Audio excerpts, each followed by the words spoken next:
அம்மா உன் வார்த்தை வேதம் என்றெண்ணும் மகனும் நான் தானம்மா. உலவும் என் கோயில் பேசும் என் தெய்வம் உலகில் நீதானம்மா. தாயே உன் கண்ணில் துளி நீர் கண்டாலும் இதயம் தாங்காதம்மா. ஏதோ உன் நெஞ்சில் துயரம் என்றாலும் விழிகள் தூங்காதம்மா. வண்ணமுகம் வாடி நிற்க பார்த்ததில்லை நானும் என்னாலும்.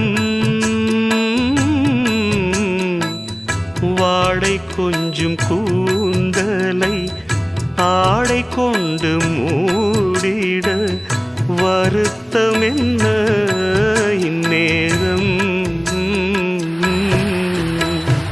சொல்லி சொல்லி வந்ததில்